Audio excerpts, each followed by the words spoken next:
Boa noite a todos, aos presentes aqui no CRA-RJ, aos espectadores da Rádio CRA e TV CRA. É sempre uma honra estar aqui nessa casa, agradecer a acolhida e também a equipe técnica, que sem ela não seria possível esse evento. Nós vamos falar hoje sobre ransomware. Em fevereiro do ano passado, eu estive aqui nesse mesmo auditório alertando sobre a ameaça do ransomware e a possibilidade de um ataque em massa desse tipo de malware. E agora volto, praticamente um ano e meio depois, logo após um ataque maciço de ransomware a nível mundial. Então nós vamos falar um pouco de ransomware, quais são as suas características, aonde estão as vulnerabilidades e o que nós podemos fazer para mitigar esse risco.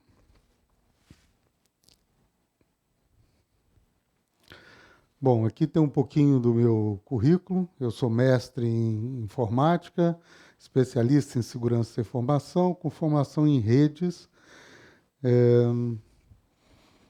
Eu também sou professor da Universidade Unicarioca e da Uniabel. Sou diretor de cibersegurança da Sociedade Internacional de Automação, o que me faz estar sempre preocupado com esse tipo de ataque. Aqui nós temos algumas referências que foram usadas nessa apresentação. Aqui nós temos normas do NIST, documentos da FBI, CERT-BR, meu livro Segurança em Redes e o CIRT-US, que é o Comitê de Resposta a Incidentes dos Estados Unidos. Bom, vamos falar um pouquinho do cenário. Nós temos no mundo, em média, 50 milhões de ataques cibernéticos por hora. Não é por dia, não é por mês, não é por ano, é por hora. E em 2015 nós tivemos mais de 5 milhões de computadores sequestrados. Significa o seguinte: esses ataques tiveram sucesso em 5 milhões de computadores. Esse mercado movimentou em 2015 cerca de $1 bilhão só em resgate. Vocês veem que é um mercado em franca expansão e é um grande mercado. Quantos produtos que vocês conhecem no mundo que tem um mercado de $1 bilhão? Né? Isso está muito ligado ao crime organizado. E cada vez está vendo no crime cibernético uma maneira de angariar fundos e financiar as suas atividades ilícitas, tanto no mundo real quanto no mundo virtual. Aqui no Brasil, nós temos uma característica que o TI normalmente fica subordinado ao diretor administrativo financeiro, que é um administrador. E nós, como administradores, temos a obrigação de gerir também os nossos ativos de informação. Então, gerir a segurança dessa informação é uma atribuição do diretor administrativo financeiro ou do diretor geral, mas, via de regra, existe um administrador num cargo-chave na empresa que acaba tendo abaixo dele uma área de TI e uma área de segurança. Cada dia mais essas áreas tornam-se estratégicas, deixaram de ser meros prestadores de serviço para passar a figurar dentro do core business da empresa. Hoje uma empresa não consegue sobreviver sem ter segurança da informação e sem ter conectividade. E nós temos um outro detalhe no Brasil, que a legislação tributária brasileira exige que nós tenhamos nota fiscal eletrônica. E para ter nota fiscal eletrônica, eu preciso estar ligado à internet. Toda nota emitida, ela precisa ser validada para depois ser entregue ao consumidor final.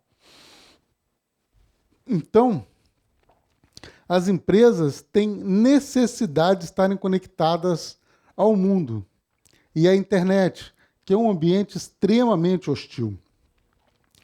Neste caso do Brasil, nós temos então que as empresas têm que se preocupar muito com a segurança da informação, porque elas têm uma porta aberta para o mundo. Então, assim, se você não tiver segurança, você coloca os teus servidores, as tuas informações disponível para todo mundo, para quem quiser pegar, para quem quiser apagar, para quem quiser atacar, para quem quiser distribuir. Então, a área de segurança da informação passou a ser extremamente estratégica para a sobrevivência das empresas. Bom, vamos falar um pouquinho do CERT-BR. O CERT-BR é o órgão oficial que mede e divulga as ameaças cibernéticas do Brasil. Eu coloquei uma marca vermelha aqui no ano de 2015. Vocês estão percebendo que em 2015, para o CERT-BR, o número de ataques cibernéticos no Brasil caiu 30%. Ora, no resto do mundo, os ataques cibernéticos explodiram. Por que no Brasil foi diferente? Não foi. O número está errado. O problema é que aqui no Brasil nós não levamos a sério as estatísticas. E com isso, nós estamos prejudicando todo o planejamento de segurança da informação, não só das empresas, mas do país como um todo. Não é à toa que nos últimos ataques do WannaCry, no dia 12, o Brasil foi o segundo país como fonte de ataque cibernético. Isso significa o seguinte: nós somos o segundo país com o maior número de computadores infectados. Nós ficamos na frente da China, que tem muito mais computador do que o Brasil. Então, esse tipo de estatística, além de ser irresponsável, é criminoso. Porque se eu estou na minha empresa, eu estou fazendo avaliação de riscos, e o meu avaliador de risco diz que meu risco caiu 30%, eu gasto 30% a menos de dinheiro. Para que eu vou ficar gastando dinheiro numa coisa que não tem mais risco? É bobagem. Então, quando um órgão oficial diz para todo mundo que nós tivemos 30% a menos de ataques cibernéticos, significa que eu gasto 30% a menos em segurança cibernética. E com isso, eu fico muito mais exposto do que o resto do mundo. Isso já foi caso para discussão no Rio Info o ano passado. Eu dei uma entrevista dizendo que o Brasil não estava preparado para a Olimpíada. Disseram que eu era polêmico, que eu não podia falar isso, mas está aqui a prova. Aqui, ó, nós investimos 30% a menos e aconteceu o que aconteceu. Vamos ver então as estatísticas da Intel. A Intel tem no mundo inteiro e os caras levam a sério a estatística. Então, se nós formos olhar o número da Intel, de 2014 para 2015, nós tivemos um aumento aqui de 100 milhões de malwares detectados. Significa que eu cresci o número de malwares praticamente em 1/4. Então, nós crescemos o número de malware em 25%, não caiu 30% de ataques, ele cresceu 25%. Então, no Brasil, nós ficamos com um número 50% menor do que a realidade. Isto é um verdadeiro absurdo. E mais, nós não tivemos nenhum alerta do CERT-BR quando o WannaCry começou. E até hoje, se você olhar na página, não tem nenhuma menção a esse tipo de ataque. Somente o Gabinete de Segurança Institucional emitiu um memorando quando o negócio já estava perdido. Então, nós não temos uma cultura de segurança da informação forte e enraigada no governo e nas organizações. Bom, a origem dos ataques, na sua grande maioria, são os spams. Nós estamos aqui, do lado esquerdo, nós temos o número de spams. Do lado direito, o número de e-mails legítimos. Vocês veem que praticamente a quantidade de spam é o dobro da quantidade de e-mails legítimos. E agora, os bandidos estão usando um negócio que chama-se Spare Spam, que é a caça com arpão. Antigamente se caçava com rede, né? Esse tipo de spam que tem um código malicioso é chamado de phishing, que o som parece com pescaria, né? Então, antigamente se pescava de rede. Você jogava, o que pegou, pegou. Mas agora nós estamos fazendo pesca de arpão. Os bandidos sofisticaram as mensagens, eles fazem mineração nas redes sociais, pegam seus dados, teus projetos, os teus amigos e mandam um e-mail em nome daquelas pessoas que você conhece. Então a chance de você abrir aquele e-mail é muito maior. Então isso aqui está piorando. O ataque está ficando cada dia mais sofisticado. Está cada dia mais difícil saber que aquele e-mail que veio de uma pessoa conhecida, de um assunto conhecido, é um e-mail malicioso. Então, este é um problema que, do ano passado para esse ano, ele piorou muito. Então, ficou muito mais difícil você detectar que aquele e-mail é malicioso. E como é que a gente vai resolver isso? Nós temos que ter dispositivos de segurança que sejam inteligentes e que tenham capacidade de entender que aquilo é um e-mail malicioso.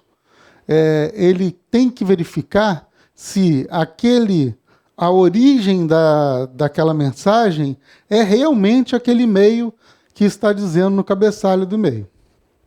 Então, nós precisamos de sistemas de segurança mais sofisticados do que um simples antivírus que olha se tem vírus ou não tem vírus dentro do meu e-mail. Eu preciso começar a ter também sistemas de detecção que utilizem as mesmas ferramentas dos bandidos. Os bandidos estão usando inteligência artificial, aprendizagem de máquina, tudo isso para sofisticar o ataque. Então, na outra ponta, nós também temos que sofisticar a nossa proteção. Vamos falar de alguns casos de sequestro de dados já famosos e de alguns anos. Então, olha, nós temos o sequestro Hollywood Presbyterian Medical Center. Os computadores foram sequestrados e ele ficou paralisado há mais de uma semana. Tá? Ficou uma semana parado. O FBI está ainda fazendo a investigação e ainda não conseguiu chegar a uma conclusão sobre este ataque. Mas o que acontece?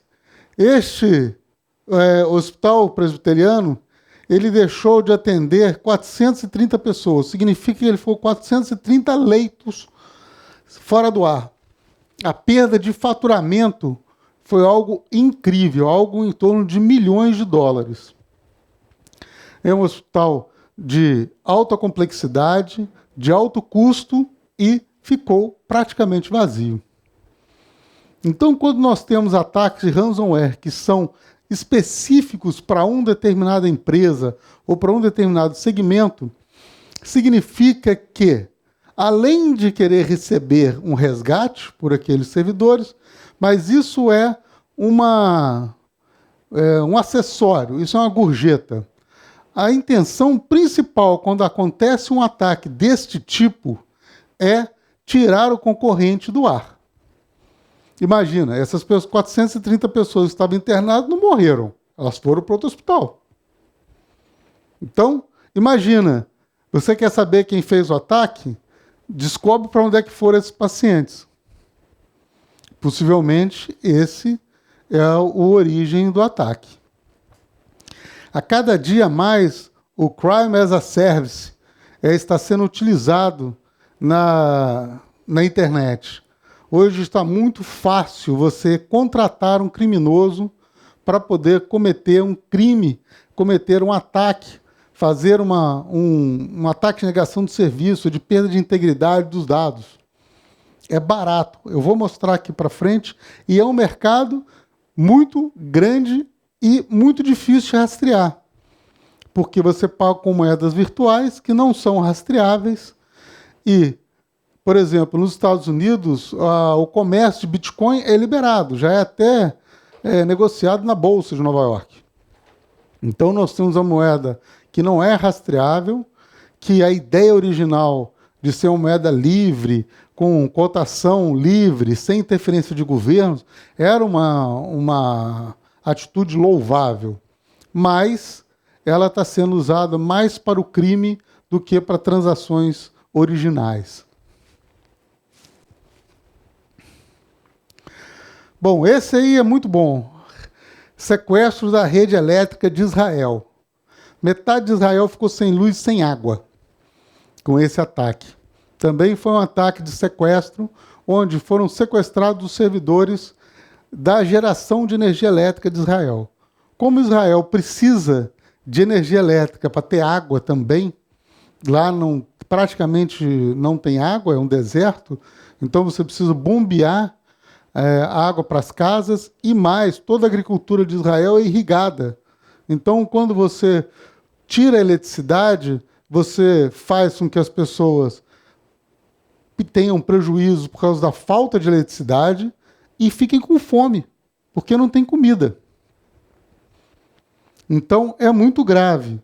Isso aconteceu um mês depois, cerca de um mês depois, de um ataque à Ucrânia, onde a Ucrânia inteira ficou sem luz, devido a um ataque cibernético.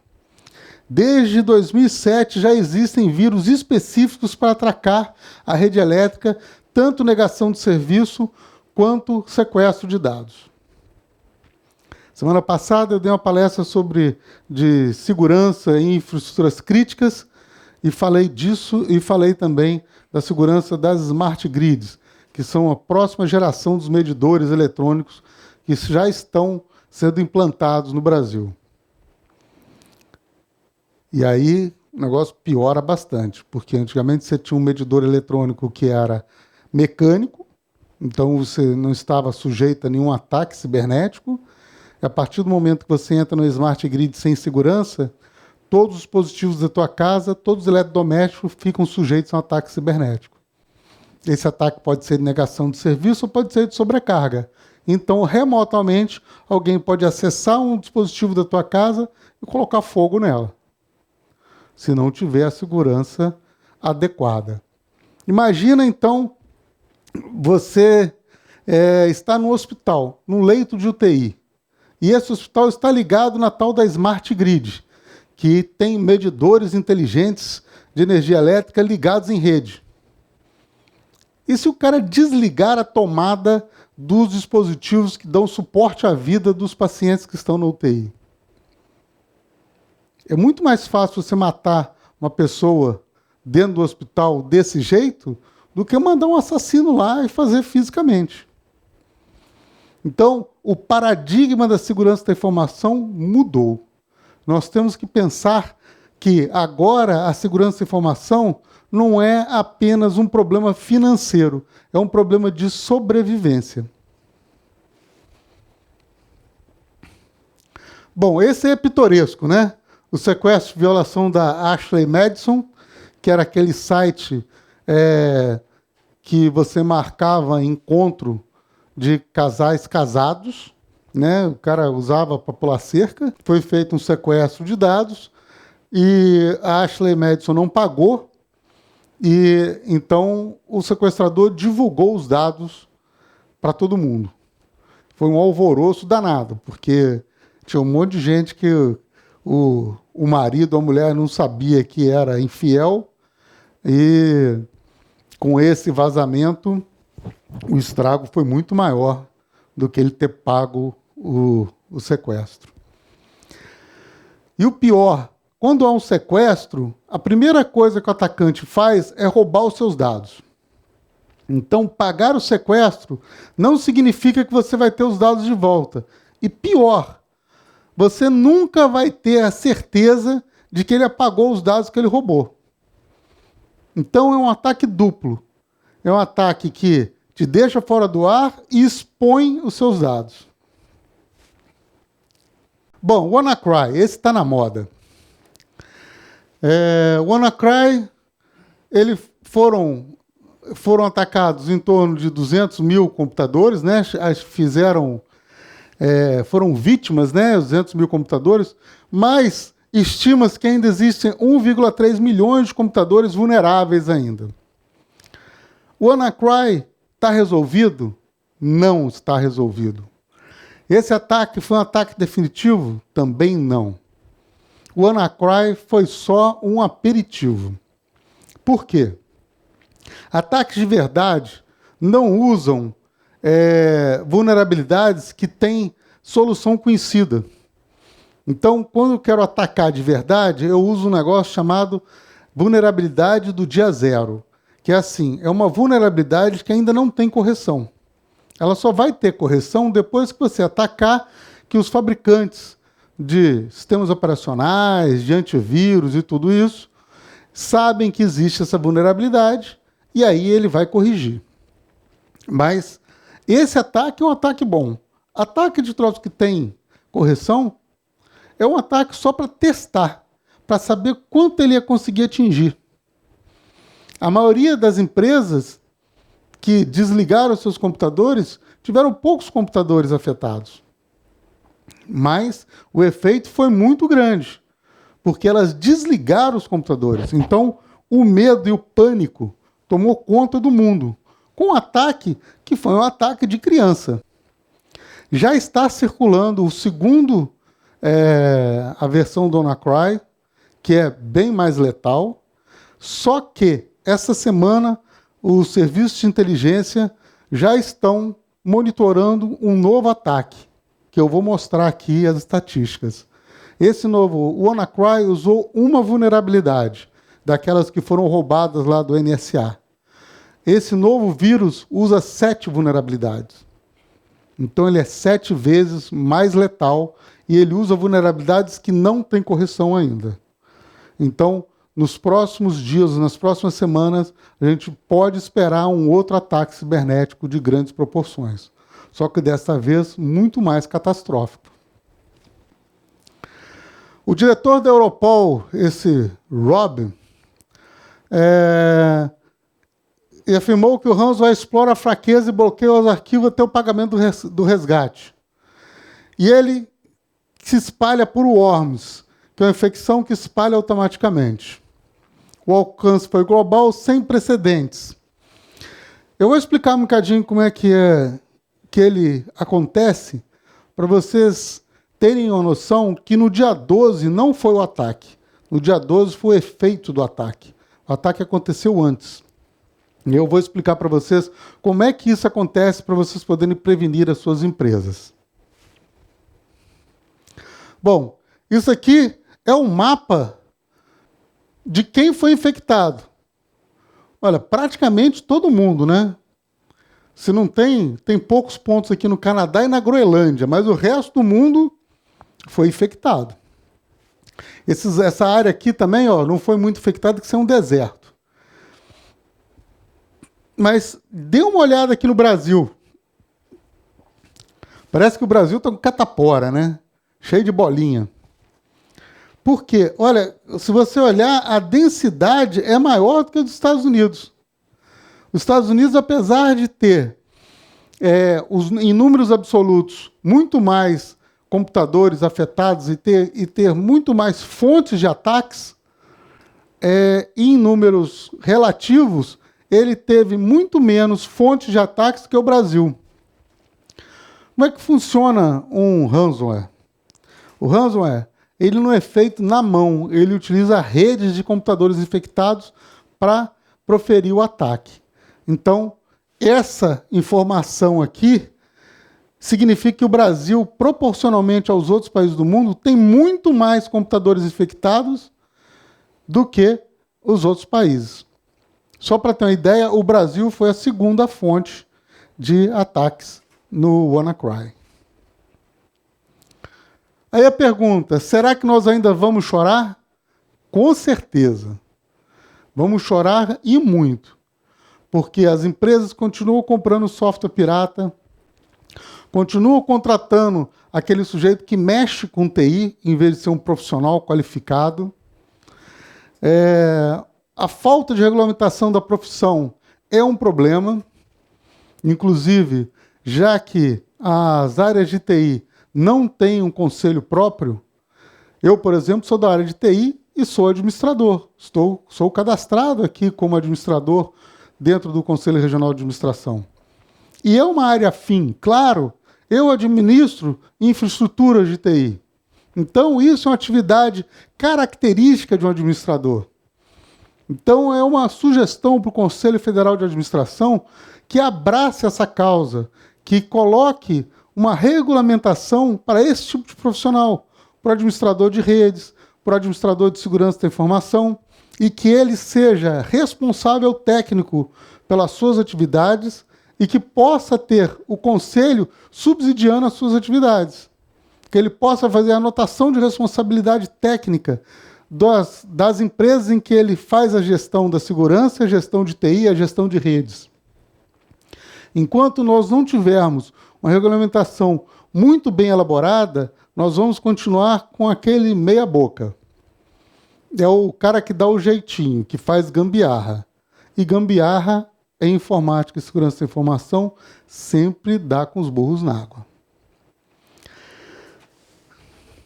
Bom, o ransomware, o WannaCry. O WannaCry tinha essa carinha aqui, ó. Você ia acessar os seus arquivos, estava tudo embaralhado. E aí ele vinha aqui, ó. Ok, você embaralhei todos os teus arquivos. Como é que você pode recuperar? Você precisa me pagar. E como é que eu pago? Pago com Bitcoin. Bitcoin é uma moeda virtual que só circula na internet. É uma moeda que ela é uma moeda virtual, criptografada. Ela não é rastreável, não tem número de série. Então é muito difícil descobrir quem recebeu o dinheiro. Bom, Ransomware as a Service. Agora nós temos a nova modalidade de crime que é ransomware sob encomenda. Você vai lá na Deep Web, que eu vou mostrar aqui que a internet que a gente acessa, que a gente chama de web, é a tal da Surface Web. É a superfície da internet que a gente vê. Mas a grande internet está no submundo. Ela é muito maior do que a internet que a gente vê. Tem um estudo que diz que mais ou menos 8% do conteúdo da internet está na Surface Web, que é esse www que a gente acessa e está indexado. Os outros 92% estão na Deep Web e não estão indexados. Você tem que saber procurar. Então, olha só, de 2015 para 2016, o número de famílias de ransomware explodiram, né? Isso aqui não é um ransomware, é um número de família. Por exemplo, o próprio WannaCry, no primeiro dia, já tinham 12 variantes dele. Então, a família de ransomware WannaCry já tem 1.1, 2.0 e assim por diante. Então, é um grupo de infecções, de malwares, que vem crescendo exponencialmente. Bom, vamos falar um pouquinho do tal ataque do dia 12 de maio. Aqui, olha, essa rede aqui, a Akamai, é uma das grandes redes que existem no mundo. Ele provê serviços de conexão ponto a ponto para empresas, tem milhões de clientes. Tá? Então, ele é um bom parâmetro. Ele, em média, tem 6 milhões de ataques por dia, o Akamai. No dia 9 e no dia 10, pulou para 20 a 25 milhões de ataques. Alguma coisa está acontecendo. Mas você ouviu falar do WannaCry no dia 9 e no dia 10? Não, né? Vocês só ouviram falar no WannaCry no dia 12. E no dia 12, olha aqui, estava normal a quantidade de ataques. Então como é que se explica isso? O ransomware ele tem 3 estágios. O primeiro estágio é a infecção vertical. Como é que acontece? Formam-se redes de computadores infectados, que infectam outros servidores, que infectam outros computadores, e esses sim mandam ataque para o teu computador. O teu computador, ele pode receber esse ataque através por exemplo, da abertura de uma página falsa, que tem um código malicioso. Ele pode receber essa infecção através de um spam ou do spear spam. Né? Então você clicou lá, instalou aquele código malicioso no teu computador. Esse código malicioso, via de regra, é um negócio chamado worm. É um verme de informática que ele se propaga pela rede independente da vontade do cliente. Então vamos lá. Primeira fase. Eu ataco e infecto os computadores. Segunda fase. Eu infecto de dentro da rede, de dentro para dentro. Terceira fase. Eu faço eclodir o ataque. Olha só. É aqui, olha. Por que voltou isso aqui? Porque tem outro ataque sendo planejado. E aqui também tem os pagamentos de resgate. O tráfego de internet aumentou porque eu tinha que negociar os bitcoins. Então, veja bem, se eu monitoro a minha rede somente no momento do ataque, não adianta nada, porque o comportamento em relação ao ataque externo já aconteceu. O que está acontecendo agora é só aquela bomba relógio que explodiu. Mas o ataque de verdade mesmo aconteceu aqui, ó, dias antes. Se eu não sou um profissional preparado da área de redes para entender que o tráfego está esquisito, meu tráfego de internet ficou lento de repente. Um tráfego maluco de uns sites que ninguém costuma acessar. Como eu não tenho nenhum dispositivo que faça filtro de conteúdo, que analise o tráfego que está vindo, eu vou ser infectado. Se eu tiver na minha ponta da rede dispositivos, como a gente chama de firewall, que fazem filtro de endereços e portas, se eu tiver um IDS, que é Intrusion Detection, um software ou uma caixa ou um hardware que faz detecção de intrusão, e o IPS, que é prevenção de intrusão, e antivírus de borda, que é um antivírus que analisa o pacote independente do sistema operacional. Então, se eu não tiver proteções na borda muito bem configuradas pelo profissional de rede, pelo profissional de segurança da informação, eu não percebo esse movimento. Eu só percebo o efeito. Isso é um grande problema. Porque aqui, ó, você já não quer mais chorar, você já está chorando. Então, vamos lá. Primeira fase do ransomware. Ele ataca e contamina os computadores. Segunda fase, os computadores contaminados contaminam a sua rede horizontalmente. Não tem mais ataque de fora para dentro. O ataque é de dentro para dentro. E terceira etapa, ele eclode, ele explode. E quando ele explode, ele sai criptografando todo mundo. Embaralha todos os dados. E aí, se você não tiver uma política de segurança da informação muito bem elaborada, não tiver backup dos dados, e não adianta backup em HD externo. Qual a característica do HD externo? Ele fica ligado ali, não é? O ransomware vai chegar, vai infectar e vai infectar o HD externo. Backup na nuvem, sincronizando diretórios. Ele infectou, sincronizou para a nuvem. Não tem escapatória. Então, o backup tem que ser offline. O que é um backup offline? É fita, é disco, qualquer dispositivo que logo após que terminar o backup, ele ejeta.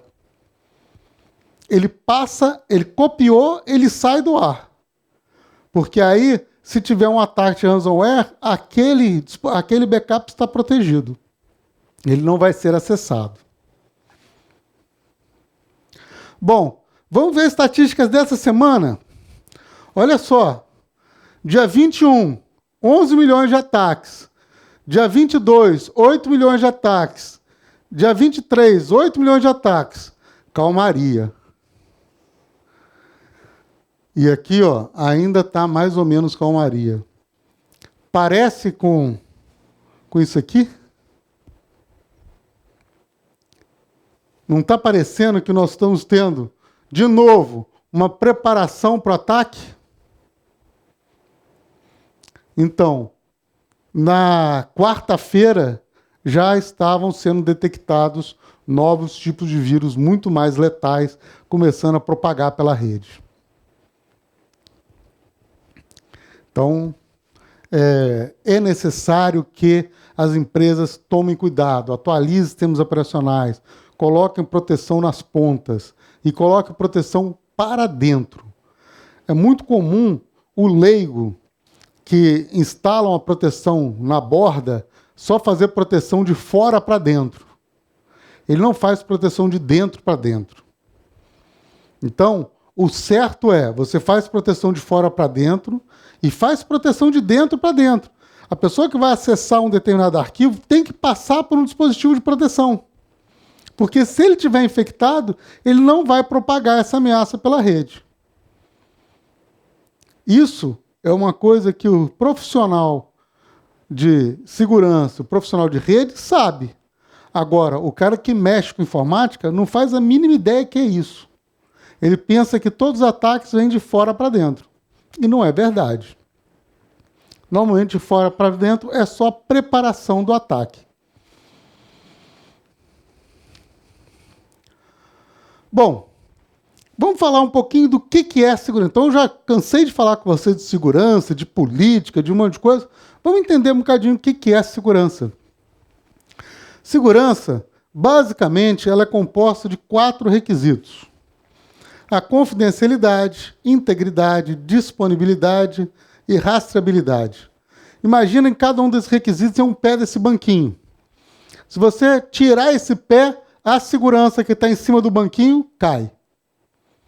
Então, você precisa ter todos os requisitos funcionando ao mesmo tempo. Então, vamos ver um pouquinho o que é integridade.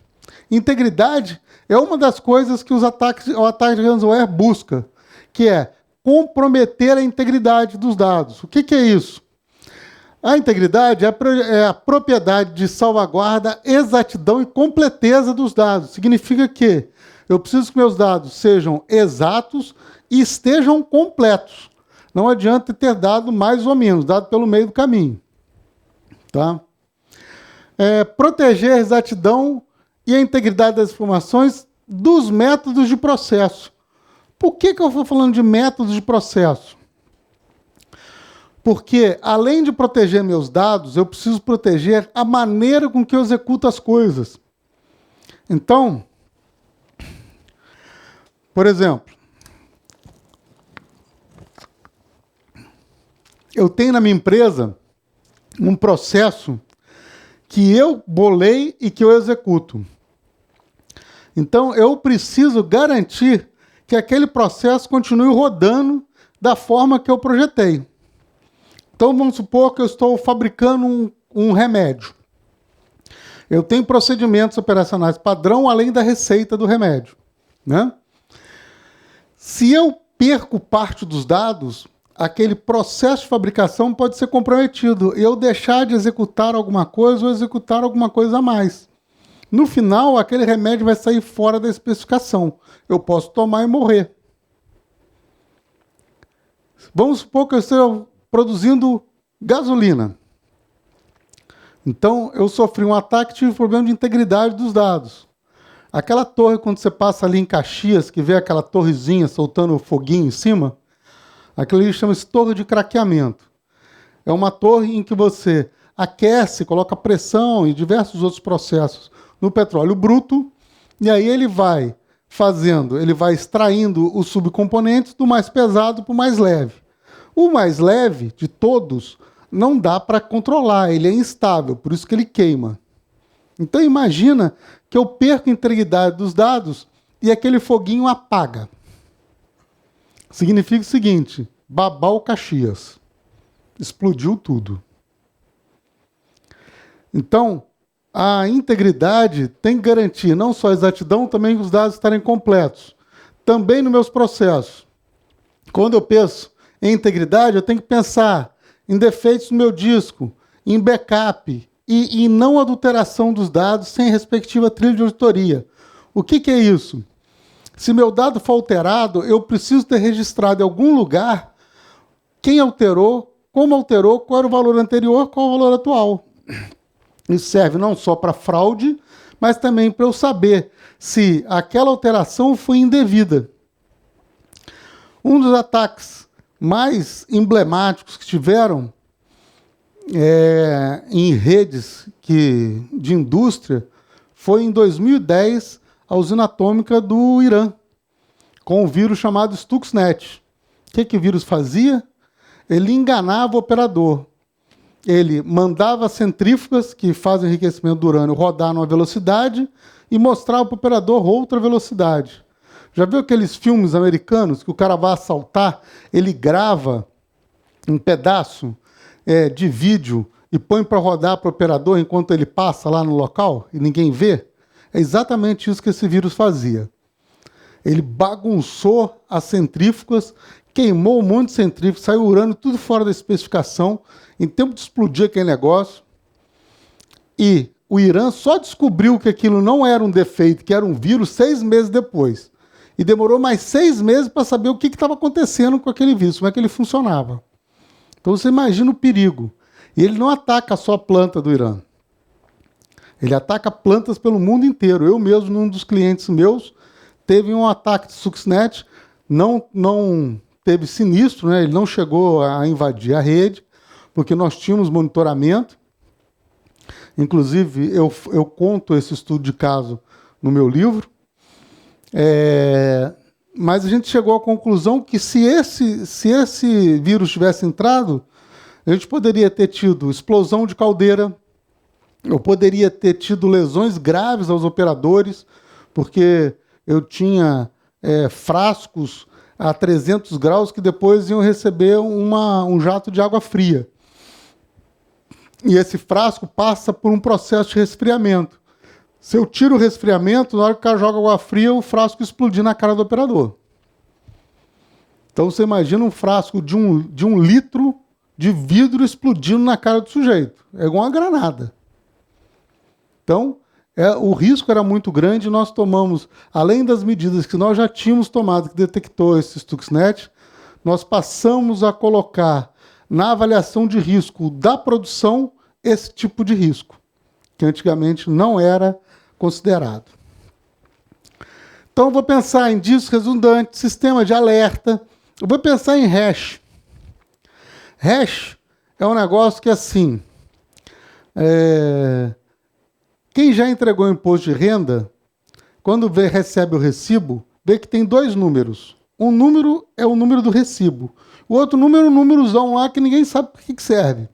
Aquele número é o hash. O que é o hash? Imagina que você tem um bife e você passa no moedor de carne. Sai carne moída do outro lado. Mas aquela carne moída nunca mais volta a ser bife. Pode virar hambúrguer, mas bife não volta. O que é o hash? É uma equação matemática, quer dizer, uma série de equações matemáticas que pegam todos os bits de um determinado arquivo, fazem um determinado número de contas e sai um valor. Uma cadeia de caracteres. Pode ter 10, 20, 256, 512, 1000 caracteres, tá? Dependendo do algoritmo que você vai usar. E esse número é único. Somente aquela composição de bits gera aquele número. E daquele número não dá para voltar ao arquivo original, porque ele descarta bits ao longo do caminho. O que isso garante?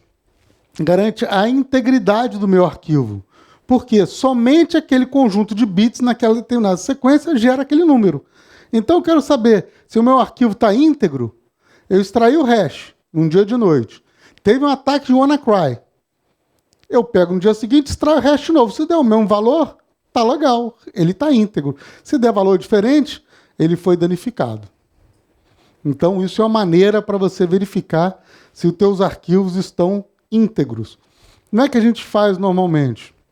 A gente pega um diretório ou determinada parte do disco, extrai o hash diariamente e guarda. No dia seguinte, ninguém usou ainda. Você extrai de novo e vê se está ok. Principalmente se você estiver tratando com informações que são sensíveis à organização.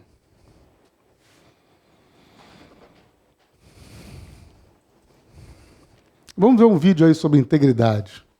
Da humanidade. A maior potência do planeta é alvejada pelo terror. World Trade Center, Nova York. No mais importante centro financeiro do mundo, uma torre queima depois de ser atingida por um avião. Enquanto o incêndio avança no arranha-céu, um segundo avião é jogado contra a torre vizinha. E em menos de 2 horas, 2 dos prédios mais altos do mundo se desfazem numa montanha de poeira e fumaça. Na cidade sede do poder americano, outra aeronave despenca sobre o Pentágono, o centro de inteligência militar. E mais um Boeing cai na Pensilvânia. O planeta em alerta geral. Chefes de Estado condenam o banho de sangue. E reforçam a segurança nas fronteiras. Bolsas de valores e moedas internacionais são abaladas pelos atentados. Nos territórios ocupados por Israel, palestinos comemoram a maior ofensiva terrorista de todos os tempos. E na madrugada, no mundo árabe, explosões. Mísseis riscam o céu de Cabul, a capital. Bom, por que o cara atacou o World Trade Center? Não atacou o Empire State Building, não atacou o MoMA, não atacou um outro prédio qualquer. Não atacou a Casa Branca, por exemplo. Porque aqui tinham as maiores empresas do mundo. E ele destruiu não só a empresa fisicamente, isso aí é bobagem, o cara pega e constrói outro lugar, mas ele destruiu os dados. E o pior, a maioria das empresas tinha backup na outra torre. E aí, o sujeito amanheceu no dia seguinte, ele não sabia mais nada sobre a sua empresa. Ele não conhece os fornecedores, ele não conhece os clientes, ele não sabe quais são os seus funcionários, ele não sabe o que ele tem que pagar ou o que ele tem para receber. Significa o seguinte, ele faliu. Faliu.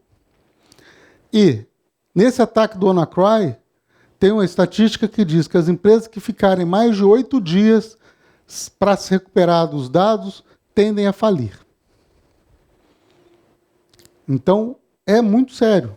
É muito sério. E a disponibilidade é outra coisa que é atacada quando tem um ransomware. Por quê? Porque os dados, além de não estarem mais íntegros, eles também não estão disponíveis. Você não consegue acessar, está tudo embaralhado, virou uma confusão dos diabos. Então, o que é a disponibilidade? A disponibilidade é a propriedade de estar acessível ou utilizado sob demanda por uma entidade autorizada. Isso é muito importante, autorizado. A informação está disponível, não é disponível para qualquer um. É quem tem autorização para usar a informação. Na empresa de vocês não deixam, por exemplo, a folha de pagamento exposta. Mas ela pode ser acessada pelo pessoal da RH, pela diretoria, por exemplo. Ou pelo próprio funcionário. Então, a disponibilidade, ela garante que aquele dado vai estar disponível somente para a pessoa autorizada. Tá? Aqui, do Gabinete de Segurança Institucional, a propriedade que vai ser acessível e utilizada sob demanda por uma pessoa física ou determinado sistema, órgão ou entidade. Então, não é só para as pessoas. Sistemas que têm que acessar dados de outros sistemas ou de arquivos também precisam estar autorizados. Não é qualquer sistema que acessa qualquer dado. Ele precisa estar autorizado. Ele precisa ter uma política de segurança da informação que diga o que pode ser acessado e o que não pode ser acessado. Os dados precisam ser classificados. E precisam receber lá um carimbo de quem é que pode acessar, quem é que pode alterar, quem é que só pode ver ou quem não pode ver. Se você fizer isso, já arrumar a autorização dos dados, boa parte dos problemas você resolve. Porque na maioria das vezes, os vírus precisam de direitos administrativos para se instalar. Como o cara que mexe com informática, ele dá direito administrativo para todo mundo. Lógico, pô. Por que eu vou tirar o direito administrativo do usuário se amanhã ele vai precisar instalar um software? E aí, pô, quando ele tiver que instalar o software, tem que me chamar, vai dar trabalho isso. Só que o vírus é um software também. Se você dá direito de o usuário instalar qualquer coisa, você está dando direito dele instalar um vírus também. Então você está abrindo, escancarando as portas da sua empresa. Isso não é maldade com o usuário, não é falta de confiança, isso é segurança. Você não dá a combinação do cofre do banco para todo mundo. Não é porque você não confia no caixa, é porque ele não tem autoridade para abrir a porta do cofre. Então por que você vai dar? Ele não tem nenhum interesse lá dentro daquele dinheiro, ele tem que receber o dinheiro no caixa, não é lá no cofre. Então, segurança é a mesma coisa.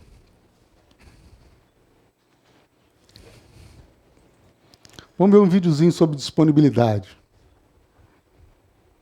E a emissão de vistos para os Estados Unidos está suspensa no mundo inteiro por problemas técnicos no sistema. A Embaixada Americana aqui no Brasil pede que os brasileiros que não têm visto e planejam viagem para as próximas 2 semanas que adiem a visita. Não há previsão para que a emissão de vistos seja normalizada. Vamos lá. Isso não aconteceu no Brasil, não aconteceu no mundo inteiro. Isso tem uns 2, 3 anos. O sistema de visto americano parou no mundo inteiro. Significa que todo mundo que não tinha visto, tanto americano quanto estrangeiro, os americanos não conseguiram sair dos Estados Unidos, os estrangeiros não conseguiram entrar. Você imagina quanto se perdeu em turismo, em negócio, e quanto se perdeu para a imagem da empresa, a imagem dos Estados Unidos. O país mais poderoso do mundo não foi capaz de garantir a disponibilidade dos dados. Simples assim. Então imagina a sua empresa. Você passa 15 dias sem conseguir emitir nota fiscal, sem conseguir dar informação para o teu funcionário, sem conseguir dar informação para o teu cliente, sem conseguir colocar mercadoria para fora ou receber mercadoria de algum lugar. Imagina que você é uma corretora de valores. O mercado disparou. E aí? Você não tem informação? O que você faz? Compra, vende? O que você faz? Então, a disponibilidade é um requisito muito importante. Principalmente se nós estivermos falando de empresas que produzem alguma coisa. Normalmente, sistemas de automação. Sistema de automação, normalmente você não tem só prejuízos financeiros. Você também tem prejuízos de vidas humanas. Porque se você tira a disponibilidade de um determinado processo de automação, pode ser que aquilo ali exploda. Por exemplo, você tem uma caldeira. Toda caldeira tem uma válvula que alivia a pressão. Se você perde a comunicação com a caldeira, a válvula que é atuada por um sistema automatizado, ela não vai abrir. Aquilo vai explodir. Sistemas de água, de ar-condicionado, sistemas de alarme, sistemas de incêndio, elevador, sistema de suporte à vida, sistema de controle do tráfego aéreo, sinal de trânsito. Você imagina, Rio de Janeiro sem sinal de trânsito, o que acontece? Sistema de abastecimento de água. Então, a disponibilidade garante a sobrevivência, não das empresas, mas garante a sobrevivência da raça humana na Terra, do jeito que nós vivemos. Se a gente não tiver disponibilidade da informação, nós vamos voltar para a Idade da Pedra. E aí tem um negócio que é o seguinte, a tal da engenharia social. A engenharia social, normalmente, é a primeira técnica utilizada para você fazer qualquer tipo de ataque. Por quê? A engenharia social, ela pressupõe que as pessoas podem ser enganadas. Por quê? O ser humano é um sujeito vaidoso. Ele gosta de contar as coisas que ele faz. Então, quando ele tem sucesso, ele conta para todo mundo. E quando ele passa um perrengue, ele também chora as pitangas para todo mundo. Então, nós estamos com nossas vidas expostas nas redes sociais, nas conversas de banco. Não quer dizer que eu não possa mais falar da minha vida para os outros, mas eu preciso saber o que eu falo e para quem que eu falo. Então, hoje a engenharia social, ela é muito utilizada principalmente para fazer o tal de spear fishing, que é a caça com arpão, a pescaria de arpão. O cara varre a tua rede social, descobre teus amigos, descobre as coisas que você gosta. Então vamos supor que você é torcedor do Flamengo. E você tem um amigo que chama Joaquim. Se você receber um e-mail do Joaquim convidando você para ir no jogo do Flamengo no Maracanã na próxima semana, você não vai desconfiar desse e-mail? Ele não é teu amigo? Ele não torce pelo Flamengo também? Ele não costuma ir ao jogo com você? Então por que você vai desconfiar desse e-mail? Essa é a grande arma da engenharia social. Conhecer você para que o ataque seja mais efetivo. Então a engenharia social usa a influência e a persuasão para convencer as pessoas de uma coisa que o engenheiro social é alguém que realmente ele não é. Ele manipula a informação das pessoas. Tá? Bom, e a confidencialidade? Que é o que o cara busca quebrar com a engenharia social. É a propriedade que a informação não esteja disponível ou revelada para entidades, indivíduos, processos que não têm autorização. Então, basicamente, é o contrário da disponibilidade. Então, eu quero garantir que, por exemplo, os dados bancários não sejam afetados, que eu não vaze minha conta do banco, minha senha, não vaze minha senha do Facebook, não vaze minha senha do Gmail, né? Então, isso é confidencialidade.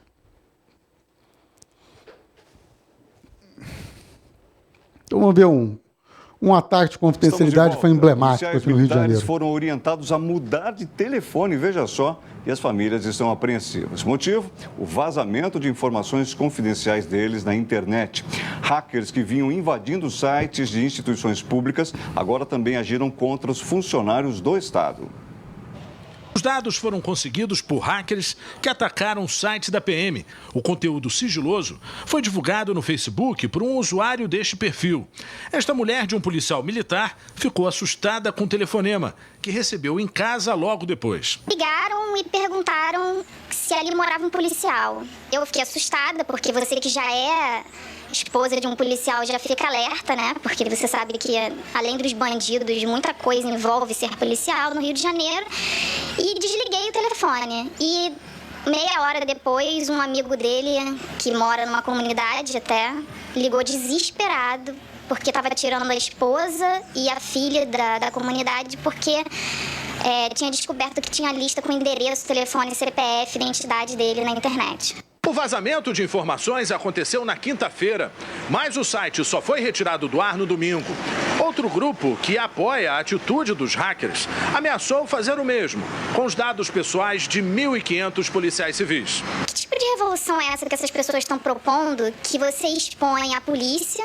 Que tipo de revolução é essa que você faz pior? Você expõe a família desses policiais. O ataque ao site da PM seria uma resposta aos confrontos entre policiais e manifestantes em protestos no Rio. Isso não vai fazer com que melhore o serviço público da PM, que eu acho também que tem que melhorar.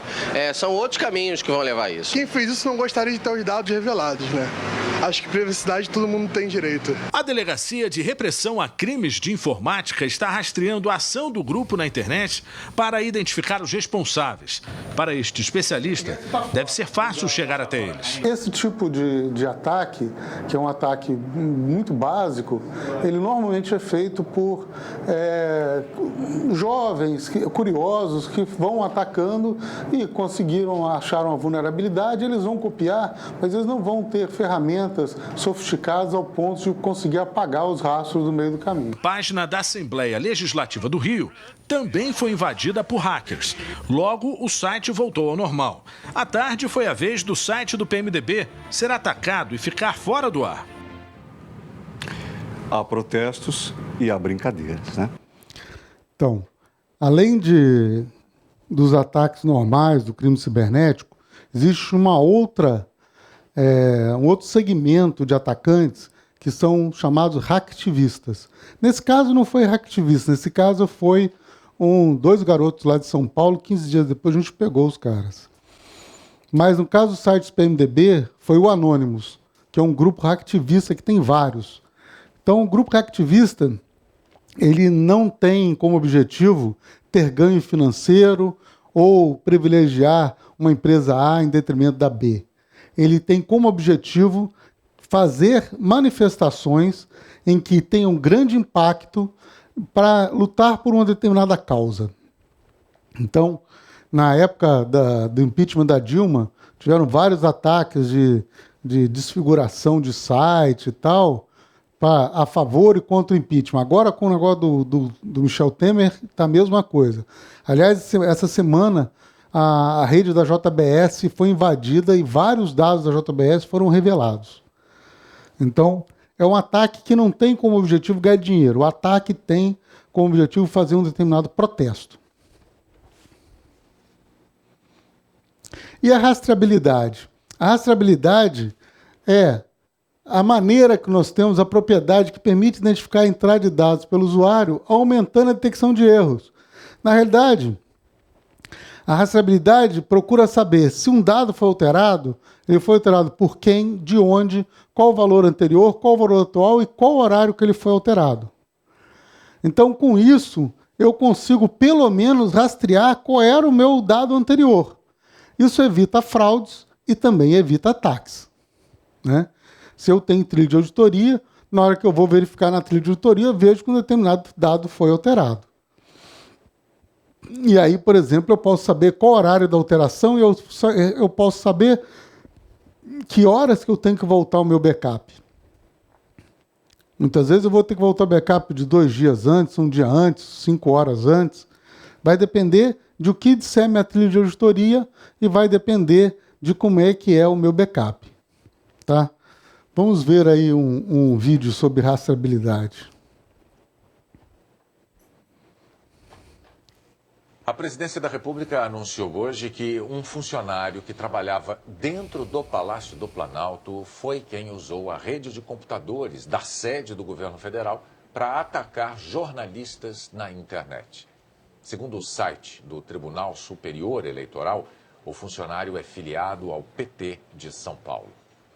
As alterações nos perfis dos jornalistas Carlos Alberto Sardenberg e Miriam Leitão foram reveladas há um mês pelo jornal O Globo. Informações falsas e críticas aos profissionais foram incluídas no site Wikipédia, uma enciclopédia virtual a partir da rede de internet do Palácio do Planalto.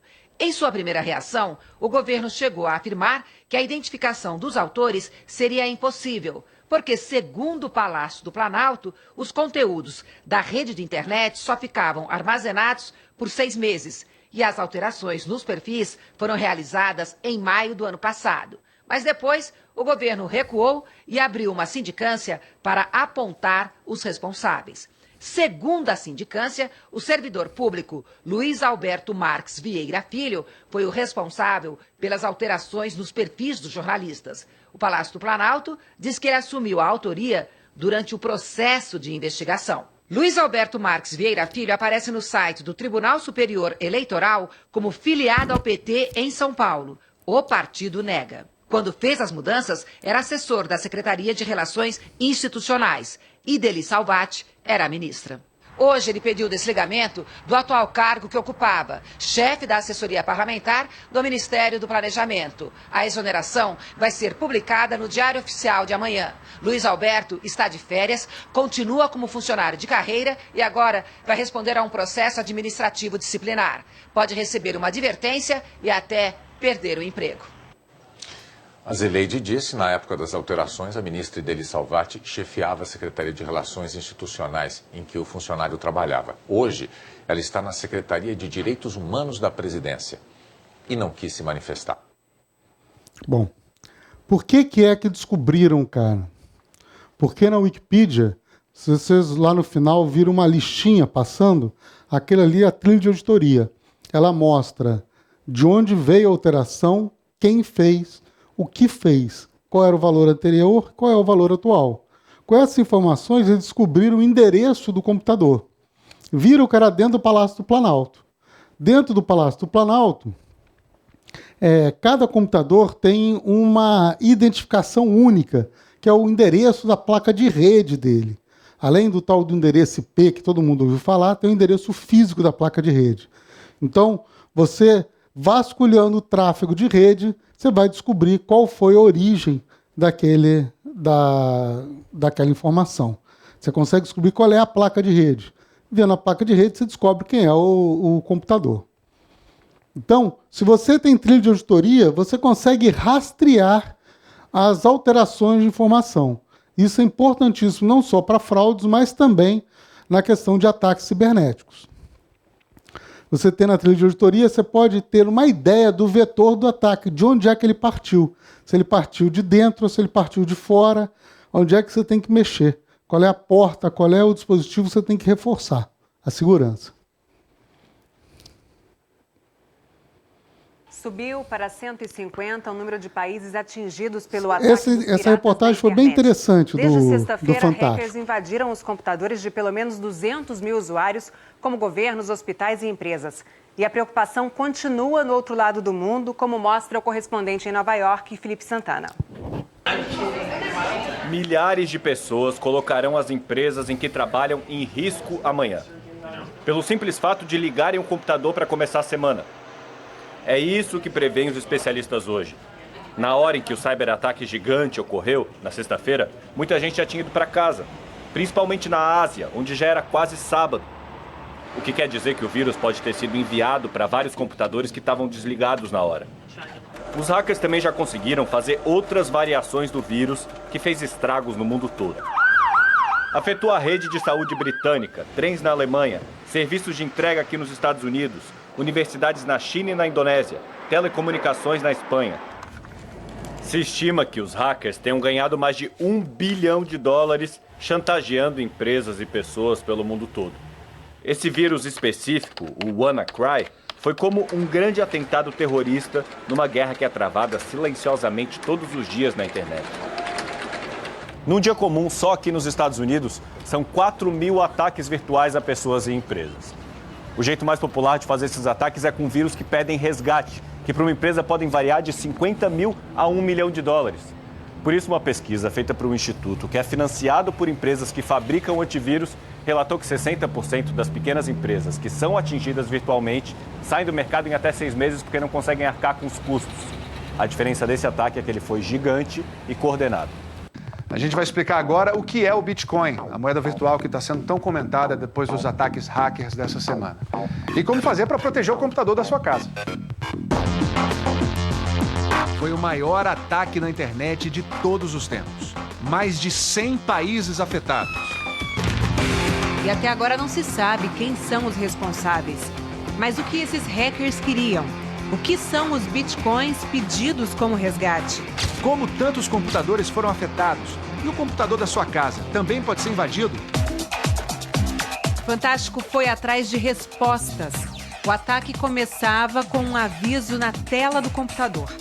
Dizia que os dados foram criptografados, ou seja, as informações estavam codificadas. E só depois de pagar um resgate é que os hackers devolveriam os dados roubados. Mas ao contrário de um sequestro real, nesse sequestro virtual, o dinheiro do resgate era cobrado em bitcoins. Bitcoin? É dinheiro igual que todo mundo conhece? Não. É uma moeda virtual, ou seja, ela não existe fisicamente. Só circula na internet.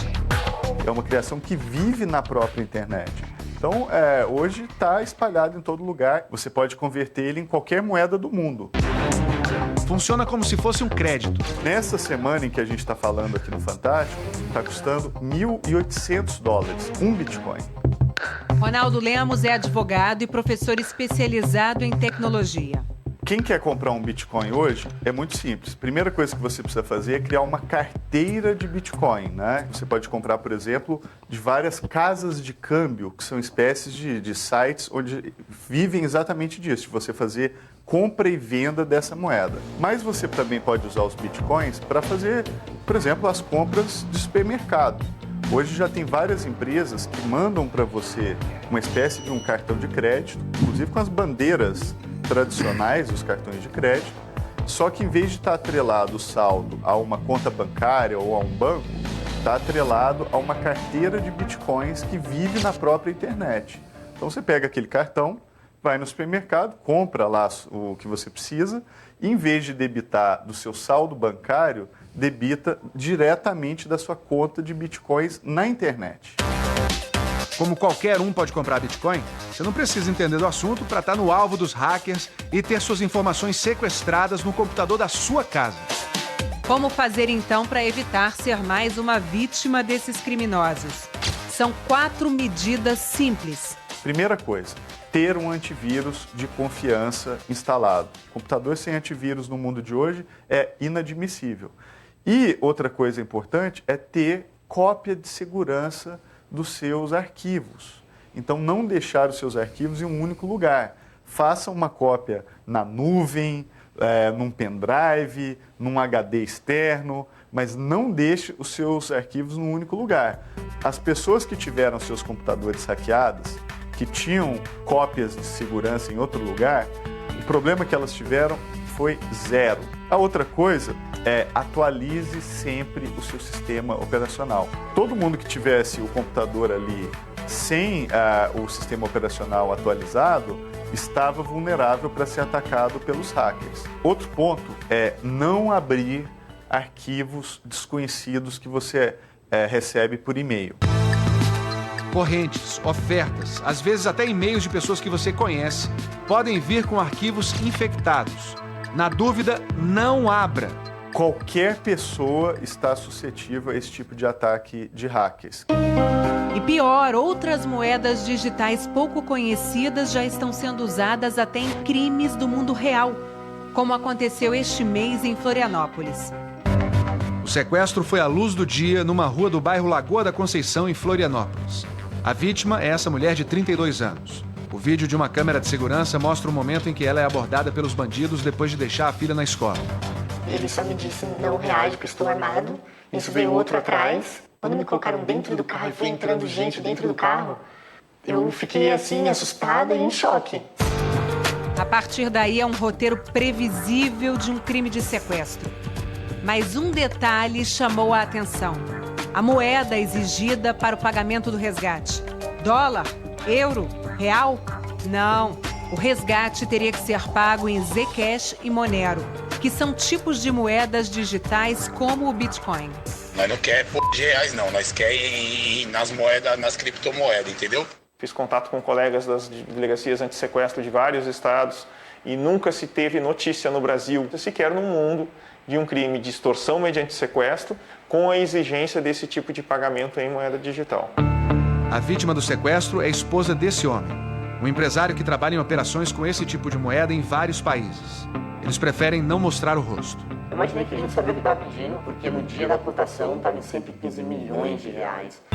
O marido da vítima ainda teve que explicar para os bandidos como funcionava a cotação da moeda digital. Mas antes mesmo do pagamento do resgate, a polícia identificou a movimentação dos bandidos e descobriu que o cativeiro da vítima ficava num bairro da zona leste de São Paulo. Mão na cabeça, mão na cabeça. Não se mexe, não se mexe, tá bem? O caso, que virou notícia em vários sites especializados em moedas digitais, acende um alerta sobre o crescimento desse tipo de crime. Quando a gente está falando agora de um pagamento de resgate em moeda digital, se trata de um momento instantâneo. Um clique e esse pagamento é feito, e ele pode ser feito para o outro lado do mundo. Além disso, algumas situações de ainda maior dificuldade quanto à rastreabilidade desse tipo de pagamento. As autoridades vão ter que se especializar, equipar melhor a polícia, treinar melhor a polícia para poder combater isso. Que a gente combate tecnologia com inteligência. Infelizmente, a inteligência venceu a tecnologia. Mão na cabeça, mão na cabeça. Não se mexe, tá bem? Bom, esse caso aqui é emblemático porque foi exigido pagamentos em moedas criptografadas, moedas de criptografia, moedas virtuais, mas como é que os sequestradores sabiam que aquela pessoa tinha capacidade de pagar em moeda virtual? Certamente ele usou engenharia social para descobrir que o marido da vítima era uma pessoa especializada em transacionar moedas virtuais. Então vejam que, mais uma vez, a engenharia social foi utilizada para cometer um crime utilizando recursos de informática, só que no mundo real. Você pode colocar, por favor, aquele site lá? Só para vocês terem ideia, vocês estão vendo aqui nas TVs e vão ver aí na sua tela, isso aqui é um gráfico em tempo real dos ataques cibernéticos que estão acontecendo. Veja que não para um minuto. Nós estamos aqui não só com bandidos fazendo ataques, mas países atacando uns aos outros. Como nós tivemos aqui o caso da espionagem, muitas vezes os países usam os ataques cibernéticos como uma forma de arma, que hoje em dia é cada vez mais comum. Só para vocês terem ideia, nos Estados Unidos tem 38 agências de inteligência contra uma agência de inteligência nossa. Mas deve ter aí umas 5 ou 6 agências especializadas em armas cibernéticas. O Irã tem uma 4ª força armada. Ele tem Exército, Marinha, Aeronáutica e Força Armada Cibernética. Então, nós mudamos o paradigma da guerra. A guerra agora não é mais travada terra, ar e mar. Nós não temos mais Exército, Marinha e Aeronáutica. Nós temos um quarto campo de batalha, que é o campo cibernético. E é cada dia mais utilizado, que é muito mais barato, é muito mais letal e é muito mais limpo do que jogar bomba nos outros. E é muito mais preciso também. Pode voltar.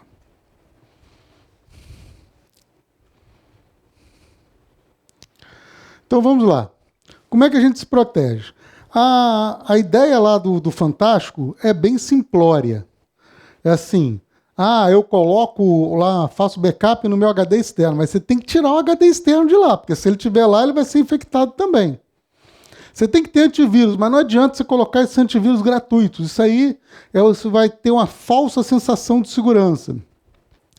Essa semana, num dos meus clientes, que tem um antivírus corporativo de ponta, eu acabei de receber uma atualização do antivírus perguntando: você quer ativar a função de inteligência artificial no seu antivírus?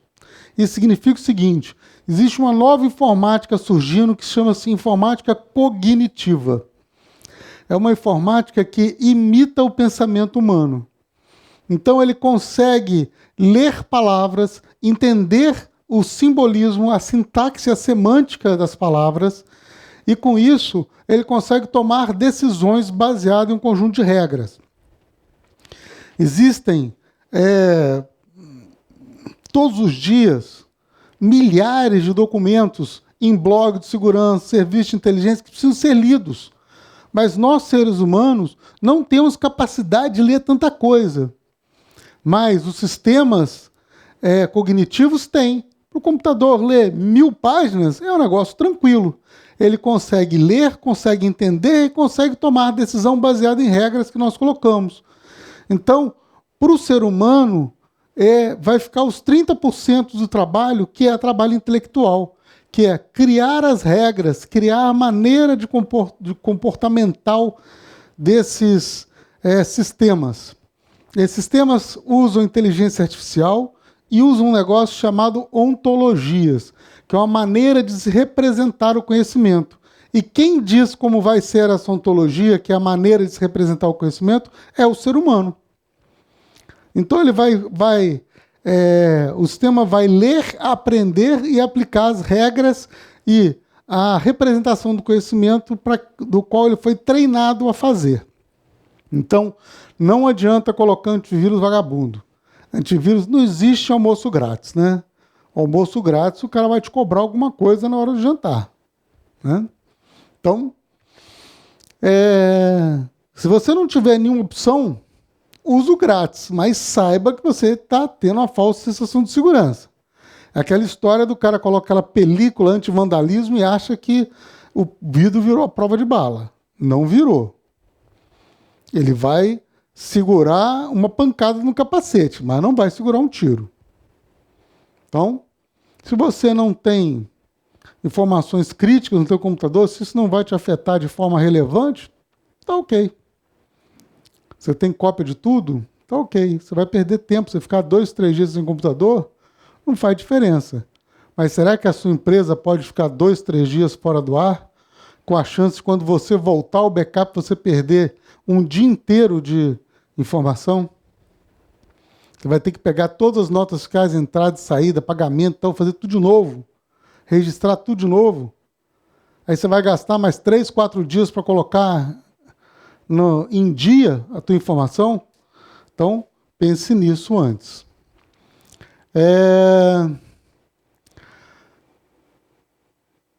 Nós estamos numa guerra invisível. A cada hora, 191 milhões de tentativas tentam induzir usuários a entrar em sites falsificados, arriscados, pesquisa de navegadores. Quem já não recebeu aquele 123, não sei das quantas, ou Baidu? Aquilo não é o navegador, aquilo é vírus. Aquilo vai te colocando um monte de vulnerabilidade, vai enviando os dados teus para alguém que vai preparar o ataque. Mais de 548 milhões de arquivos são infectados ou foram expostos na rede local. São arquivos que são potenciais fontes de ataques. 200 milhões de programas indesejados foram instalados ou iniciados. A cada hora, 65 milhões de tentativas são feitas de conexões de endereço IP arriscados, que tentam conectar a rede dos clientes.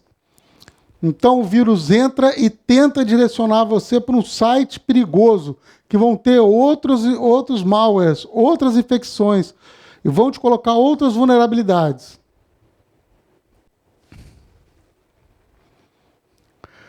E nós estamos sendo roubados a toda hora.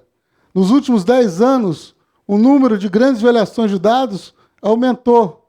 Só, por exemplo, TJ Maxx é uma grande rede de varejo americana, 94 milhões de registros foram vazados. 80 milhões de registros para a ciência Aten, que é um plano de saúde, foi vazado.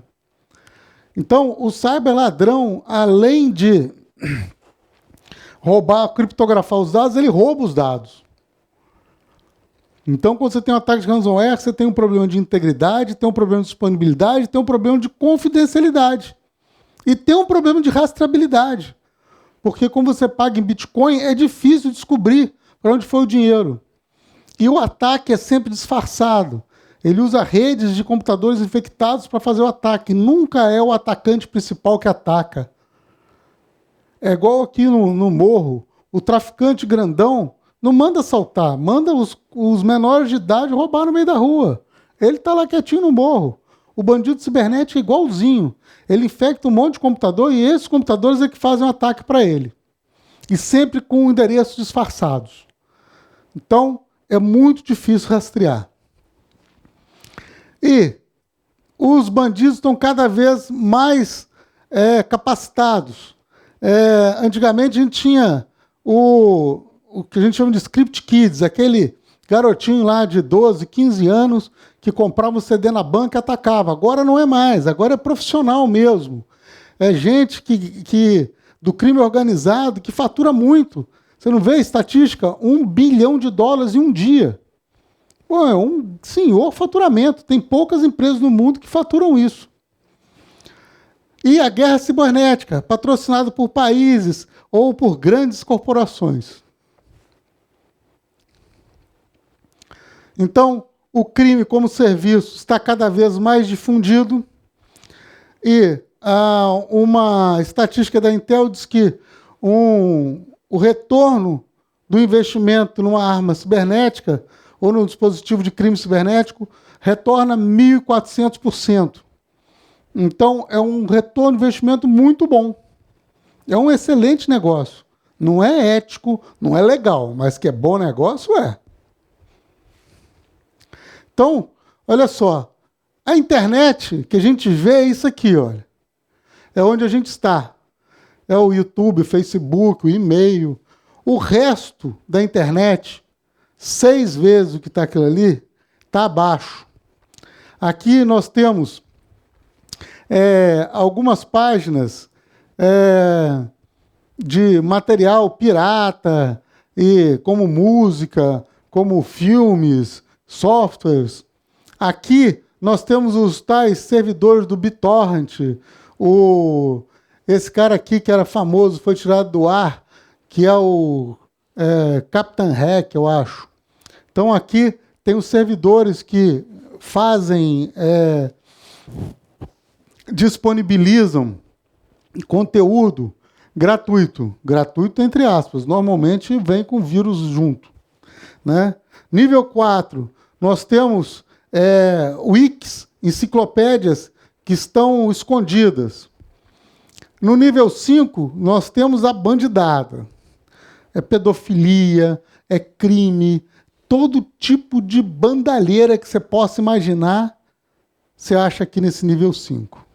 E o nível 6 é o normalmente utilizado pelas agências de inteligência e de segurança, onde tem as informações sigilosas. Foi daqui que roubaram aquelas informações da CIA e esses exploits, né, que são esses softwares que exploram vulnerabilidades do NSA. Saiu daqui. Mas vamos dar uma olhada quanto é que custa comprar um negócio desse no mercado negro. Ó, um Ransomware Toolkit, para você fabricar um ransomware, custa de $10 a $1.800. Pô, não é um negócio do caramba? Você compra um negócio de $1.800, recebe $1 bilhão? É bem legal o retorno. Ataques de DDoS, para você parar uma empresa, de $5 a $20. Vírus para infectar o seu celular e roubar seus dados bancários, $200. Número de cartão de crédito, de 50 centavos a $30. Se vier com senha, é mais caro. Senha das tuas nuvens. Cartões de presente. Cartões com dinheiro. Então, vende de tudo. E é relativamente barato. É lógico que um ransomware de $1.800 não faz o estrago que fez o WannaCry. É lógico que a NSA investiu alguns milhões de dólares nesse kit, né, de vulnerabilidade. Mas, com $1.800 dá para tirar teu concorrente do ar. É bem barato. Resta saber aonde procurar. Mas está disponível. Bom, o mercado de sequestro computador, $1 bilhão por ano, a não ser o WannaCry, que foi em um dia, né? Usa moedas criptografadas. O total de malwares só cresce exponencialmente ao longo do tempo. O sequestro de computadores também tem crescimento exponencial. Olha só, em 2013 nós estamos falando de 1.500.000 sequestros. Em 2015 nós estamos falando em 4,5 milhões. Então cresce exponencialmente. Se o negócio é bom, o bandido investe. Então o worm é aquele vírus que se dissemina sozinho, não precisa de ninguém. O cavalo de Troia é um programa malicioso que ele está escondido dentro de outro programa. Então, quando você baixa aquele programinha bacana lá do torrent, daquele site que o amigo te indicou, download grátis, filme grátis, música grátis, normalmente ele vem com um cavalo de Troia, ele vem com vírus lá dentro do programa. E bot, isso aqui é um software que gera um código malicioso que fica dentro do teu computador, ele fica lá adormecido. Então, quando ele é ativado ou por um dispositivo de tempo, como uma bomba relógio, ou por um comando externo, como você acessar um determinado site, abrir um determinado e-mail, ele vira um zumbi. Ele passa a atacar de acordo com os alvos para que ele foi programado, sem o teu conhecimento e sem a tua autorização. E botnet são redes que usam esses computadores zumbis, tipo Walking Dead, um vai contaminando o outro, e aquele bando de zumbis sai atacando todo mundo. E ransomware é o que a gente está falando desde o início, né?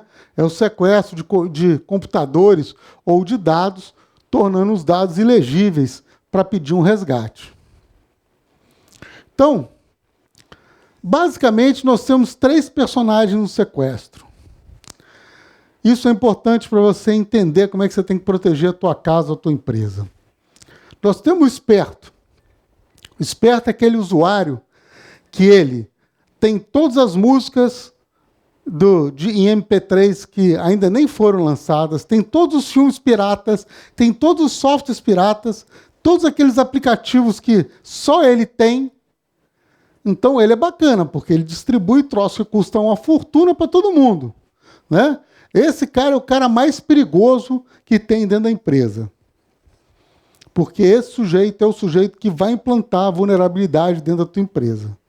É ele que vai escancarar a porta da tua empresa para o bandido. Então, falamos do esperto, né? O executivo. O executivo é o alvo intermediário. Por quê? Na máquina do executivo, do diretor, do gerente, do presidente da empresa, já tem informações que já valem algum dinheiro. Mas ele não tem todas as informações. Então, o que você faz? Você pega aquele software bacana que o esperto deu para todos os coleguinhas de trabalho, aquele lá tem um worm, tem um cavalo de Troia, infecta o notebook do presidente, do gerente da empresa, e esse cara que tem privilégios de acesso a informações sensíveis da empresa, na hora que acessar, ele vai contaminar o servidor da empresa. Aí nós temos a empresa. Ela é o alvo principal. Então eu peguei o esperto, malandro, agulha, cheio de software pirata, aqueles MP3. Cara, o cara tem 500 pendrive, HD externo de MP3, MP4. Cara, série de Mr. Robot inteiro. Todas as séries ele tem inteira no coisa. Aí você copia aquele troço, né? E a empresa virou o alvo principal. Ele vai entrar nos servidores, aí sim, ali está o dinheiro. Aí é legal. Porque aí, uma empresa que fatura muito, se você parar a empresa e acabar com os dados dela, pô, ela paga o que for para ter os dados de volta. Só que ela vai ter a integridade dos dados de volta, mas a confidencialidade já foi para o espaço há muito tempo. O dano é irreversível.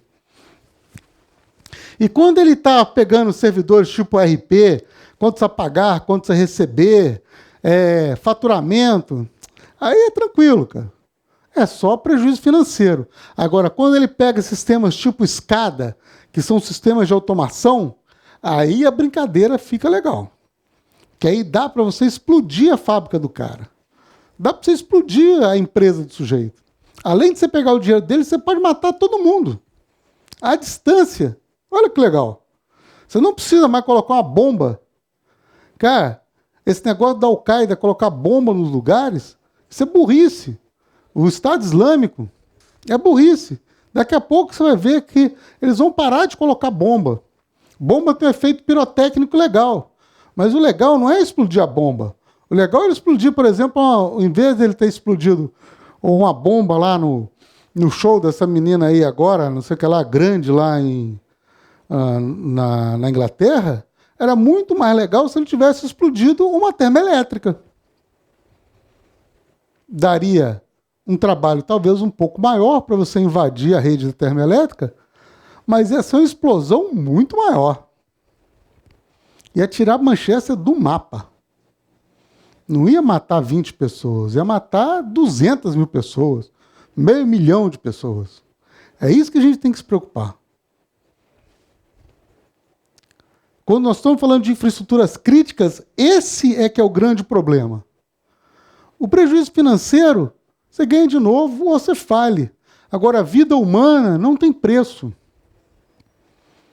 No momento em que os países começam a financiar esse tipo de arma, nós estamos partindo para um outro tipo de guerra. Uma guerra que eu não tenho, não vejo. Eu só vejo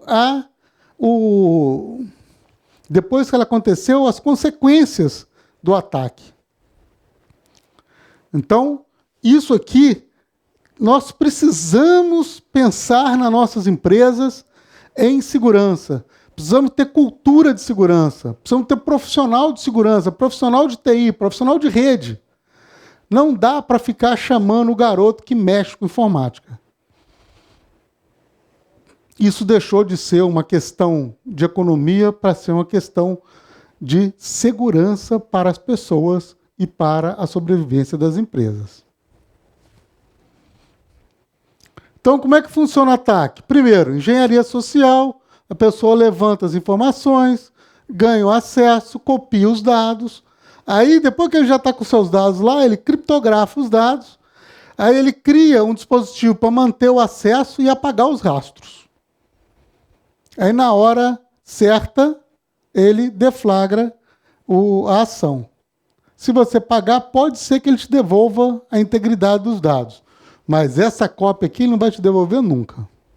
Ele vai te chantagear o resto da vida.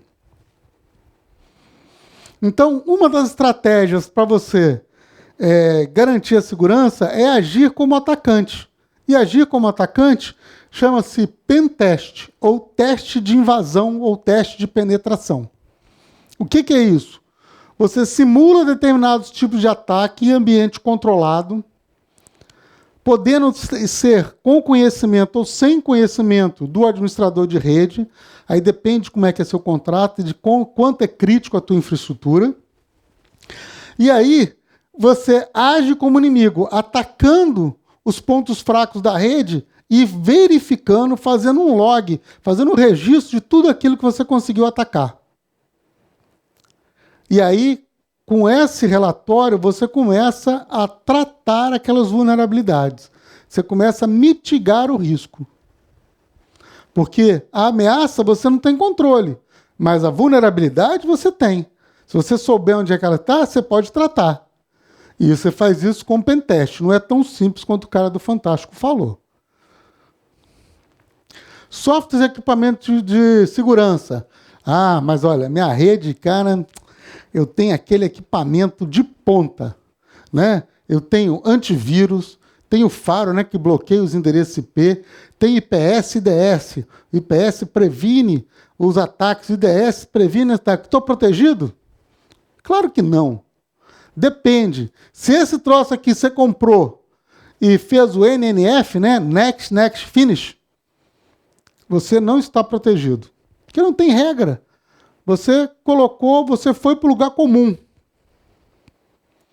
É aquele cadeado que você compra que o cara abre com um grampo de cabelo.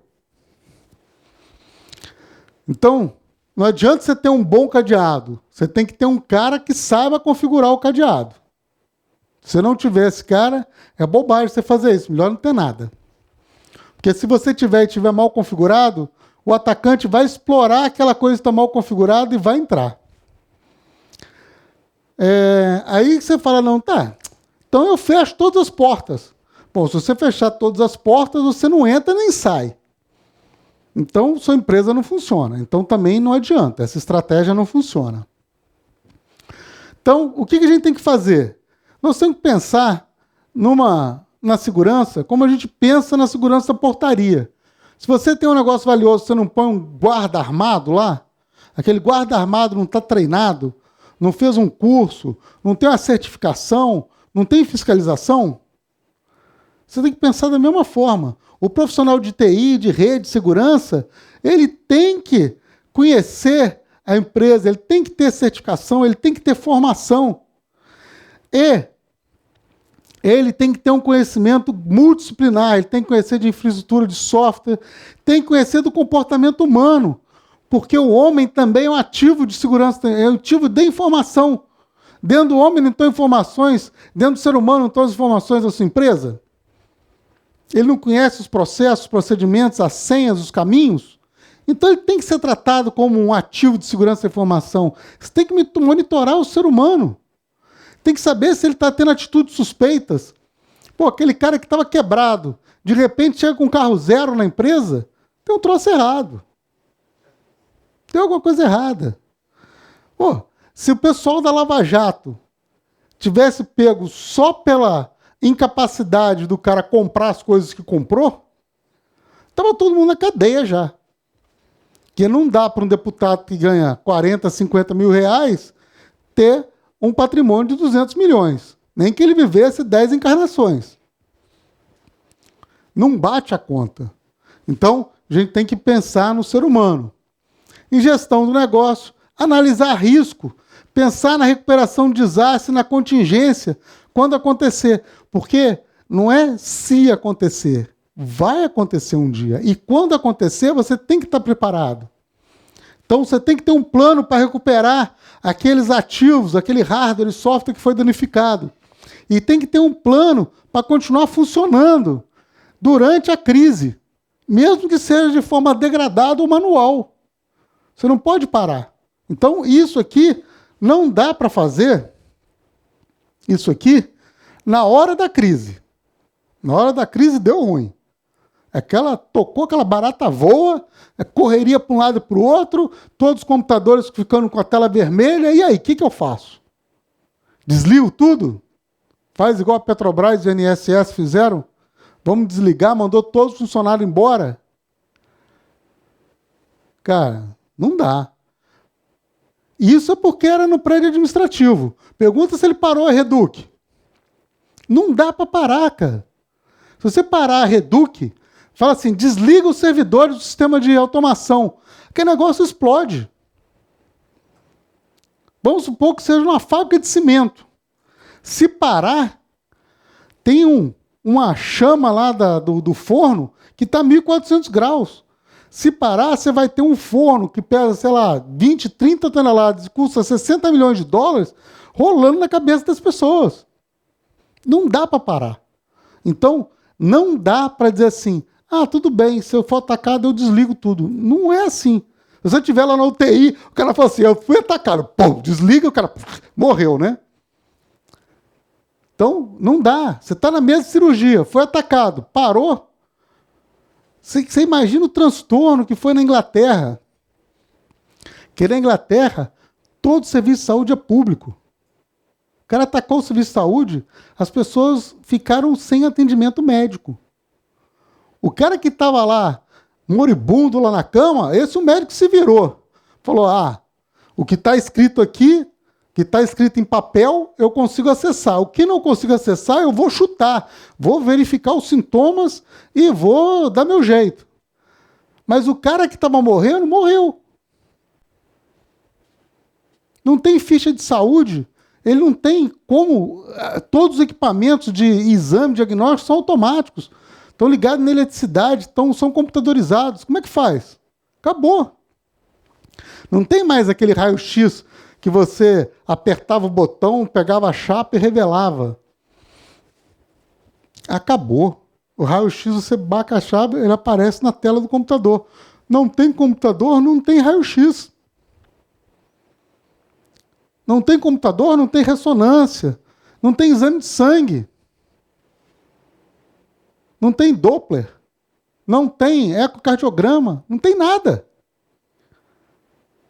Nós voltamos para a época que meu pai é médico, quando ele se formou, para saber se o neném estava vivo ou não, tinha um negócio chamado Sonicide. Você imagina um microfone de alta precisão que você colocava na barriga da mulher e escutava o batimento do neném. Para descobrir que era gêmeo, você ia descobrir que o batimento era assim, fazia tutum, fazia tutum, tutum, tutum, tutum, tutum. Pô, aí tutum, tutum, tutum é gêmeo. Mas só ia ter certeza mesmo na hora que o cara nascesse. A gente volta para essa época. Então, aqui no Brasil você não consegue comprar remédio da farmácia popular, porque você tem que registrar, senão o remédio não pode sair. E aí? Olha a confusão que é. Então, nós temos que pensar em profissionalizar a nossa TI, a nossa rede, a nossa segurança de informação com gente que sabe o que está fazendo. Se você tem um tumor cerebral, Você não vai no açougueiro. O açougueiro também usa faca, pô. Você não vai no dentista, você vai no especialista. Por que no TI da tua empresa, que é fundamental para você sobreviver, você coloca o garoto que mexe com informática? Você tem que colocar um profissional qualificado. Quando você vai fazer o balanço, você não coloca o contador? Quando você tem que administrar, você não coloca o administrador? Por que o administrador financeiro é administrador e o administrador de rede não é administrador? Não pode. Ele tem que administrar do mesmo jeito. É um ativo crítico da empresa. Então, vamos lá, para terminar. Não são 4 passos para o sucesso, são 8 passos para o sucesso. Primeiro, inventariar os ativos de informação, computadores, conexões, software, processos de negócio e pessoas. Processo de negócio eu tenho que ter mapeado como eu faço as coisas. Porque se eu tiver um ataque de ransomware, eu vou perder essa informação. Eu deixo saber como é que eu faço as coisas. E as pessoas, porque essas pessoas podem ser o vetor do ataque. Pode ser ela que abriu a porta. Criar uma política de segurança da informação alinhada com os objetivos do negócio. Não é qualquer política, não é fecha tudo, abre tudo. Eu tenho que dizer qual é, eu não tenho lá minha missão, visão, não tenho? Eu tenho que ter a mesma coisa. Eu tenho que pegar minha política de segurança da informação e alinhar ela com os objetivos da empresa. Ela estando alinhada com os objetivos da empresa, todos vão no mesmo caminho. Então, isso tem chance de somar força. Treinar todo o pessoal da empresa, mesmo os que não têm computador. Lembre-se, a segurança é da informação, não é da informática. Se você deixa o teu porteiro, que conhece o telefone do diretor, o nome dele, o nome dos filhos, e não treina esse cara, ele vai contar para o bandido tudo. E esse bandido vai usar essas informações para atacar a empresa. Então você tem que treinar todo mundo, do faxineiro ao presidente. Todo mundo. Os terceiros também? Claro, os terceiros também. Quando o cara é um terceiro que entra na empresa, você não faz treinamento de CIPA? Não é? Não faz? Por que não faz treinamento de segurança da informação, se ele vai lidar com a informação? É a mesma coisa. Testar o aparato de segurança com pentest, elaborado de acordo com o seu negócio. Pô, você não testa a portaria do prédio? Você não vê se está aberto, fechado? Não testa a chave? Não vê se tem cadeado? Por que você não testa os seus ativos de segurança? Então, tem que elaborar teste de invasão para ver se aquilo ali está seguro. Implementar a política de segurança junto com o plano de continuidade de negócio. O plano de continuidade de negócio é aquele plano que tem a recuperação de desastre, que vai recuperar os ativos físicos, hardware e software, e vai recuperar o operacional, a contingência operacional. Eu não consigo emitir nota fiscal porque o computador foi infectado. Como é que eu faço? Eu vou emitir nota fiscal na mão, no papel moeda, do jeito que a legislação mandar, mas tem que estar escrito. Porque se você for comprar o papel moeda no momento que você foi atacado, já era. Vai chegar um mês depois que você resolveu o problema. Ou que a empresa quebrou. Então, isso precisa ter escrito. Corrigir as vulnerabilidades encontradas no pentest e ajustar a política e planos. Então, eu encontrei vulnerabilidade, eu mudo a minha política. Eu acerto a política corrigindo aquilo que está ruim e faço planos de continuidade de negócio, ajustados. Esse é o famoso ciclo PDCA, que todo administrador estuda, né? Ciclo de melhoria contínua. Retestar periodicamente, a cada 6 ou 12 meses, de acordo com o regulamento ou necessidade de negócio. Algumas empresas têm agências reguladoras que exigem testes periódicos. É a mesma coisa de auditoria, fiscalização. O cara de vez em quando vai lá fiscalizar. Tem que fazer a mesma coisa com a segurança. Procurar um especialista em segurança para orientar a equipe interna e aculturar a organização. A organização só é segura se todos os membros da organização forem treinados, estiverem preparados para lidar com uma falta de segurança. É a mesma coisa. Nas empresas, todo mundo faz treinamento de evacuação em caso de incêndio, não faz? Então, num caso de um sinistro, num ataque de informática, todo mundo tem que estar treinado para saber o que faz. E começar a introduzir a segurança cognitiva. Isso aí, Hoje ainda é caro você ter, por exemplo, a IBM tem um sistema de prevenção de ataques baseados no Watson, que é o maior computador do mundo. Você não precisa disso, mas pelo menos um antivírus que tenha essa função de inteligência artificial que aprende com um tipo de ameaça e corrige automaticamente, isso você tem que pensar em ter. Isso não custa caro. Você tem que começar a pensar em ter dispositivos que tenham alguma maneira de aprender com o que está acontecendo na tua empresa. Então, isso o profissional de segurança pode te orientar. Bom, era isso, gente. O quadro é meio assustador, mas é a realidade. É uma realidade que a gente vai ter que aprender a conviver com ela. Nós vamos ter que mudar a nossa maneira de pensar. A ameaça não vem mais daquele bandido armado da rua somente. Ele vem dentro do mundo cibernético, que cada dia nós estamos mais inseridos. Então, o que eu tenho a dizer para vocês é o seguinte: se nós não tratarmos da segurança da informação, as nossas empresas vão quebrar e a nossa maneira de viver na Terra vai deixar de existir. Porque se nós não nos cuidarmos, nós vamos ser vítimas disso. E no momento que eu perder o acesso à informação, eu perco toda a minha capacidade de gerar negócio e de sobreviver. Então era isso que eu queria falar para vocês. Muito obrigado. Aqui tem os meus contatos. Vocês podem pedir para entrar na rede. Eu tenho uma rede bastante grande. A gente põe informação de segurança todos os dias nessas mídias sociais. Tá? Pessoal, então, muito obrigado. Boa noite. Eu espero que tenha sido proveitoso para vocês aqui do auditório e para vocês aí de casa.